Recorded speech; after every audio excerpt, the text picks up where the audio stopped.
গত ৬ এপ্রিল দিবাগত রাতে মুসলিম উম্মার প্রিয় নবী হযরত মুহাম্মদ সাল্লাল্লাহু আলাইহি ওয়াসাল্লামকে নিয়ে ফেসবুকে কটূক্তিকারী বোচাগঞ্জ উপজেলার ২ নং ঈশানিয়া ইউনিয়নে বসবাসকারী অনাথ রায়ের পুত্র শুভজিৎ রায়কে গ্রেপ্তার করেছে বোচাগঞ্জ থানা পুলিশ।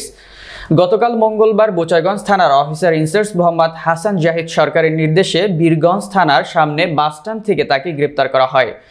উল্লেখ্য থাকে যে শুভজিৎ প্রিয় নবী হযরত মুহাম্মদ সাল্লাল্লাহু আলাইহি ওয়াসাল্লামকে নিয়ে জাদুকর এবং মুসলিম ধর্মকে ভুয়া ধর্ম বলে উল্লেখ করে ফেসবুকে কটূক্তি এবং কমেন্ট করে স্ক্রিনশট সামাজিক যোগাযোগ মাধ্যমে ছড়িয়ে পড়লে শুভজিৎকে গ্রেপ্তারের দাবিতে প্রতিবাদের ঝড় তোলার পাশাপাশি শুভজিতের বসত বাড়ি ঘেরাও করে ধর্মপ্রাণ মুসল্লিরা।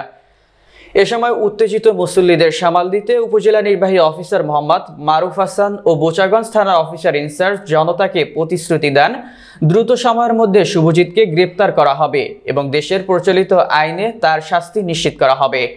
এ ব্যাপারে বোচাগঞ্জ থানায় গত ৮/৪/২০২৫ ইংরেজি তারিখে মোহাম্মদ হাবিবুর রহমানের পিতা মোহাম্মদ মিজানুর রহমান শাহ মোহাম্মদপুর বাদী হয়ে মামলা করেছেন।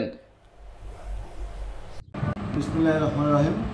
বোচাগঞ্জ থানাতে ফেসবুকে অভিজিৎ রায় নামে এক ফেসবুক আইডিকারী সে মহানবী সাল্লাল্লাহু আলাইহি সাল্লামের নিয়ে বিভিন্ন প্রকার কটূক্তি করেন এবং ইসলাম নিয়ে বিভিন্ন কটূক্তি করেন, যার প্রেক্ষিতে বোচাগঞ্জ থানাসহ বোচাগঞ্জের আশেপাশের থানা পীরগঞ্জ সহ লোকজন উত্তেজিত হয়ে যায়, জনগণের মধ্যে উত্তেজনা সৃষ্টি করে, তাদের বাড়িতে হামলা করার চেষ্টা করে এবং জনগণের দাবি ছিল যে তাকে অবিলম্বে গ্রেপ্তার করতে হবে। বোচাগঞ্জ থানা অনেক অক্লান্ত পরিশ্রম এবং মোবাইলের প্রযুক্তির মাধ্যমে তাকে আমরা গ্রেপ্তার করতে সক্ষম হয়েছি। আনুমানিক 8টার দিকে তাকে বীরগঞ্জ থানার সামনে বীরগঞ্জ থানার বাসস্ট্যান্ড থেকে গ্রেপ্তার করা হয়।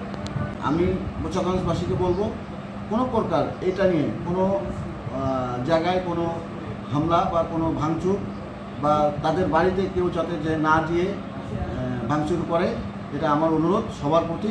আমরা আইনের শাস্তি অবশ্যই নিশ্চিত করব, দেশের প্রচলিত আইনে তার শাস্তি নিশ্চিত করা হবে।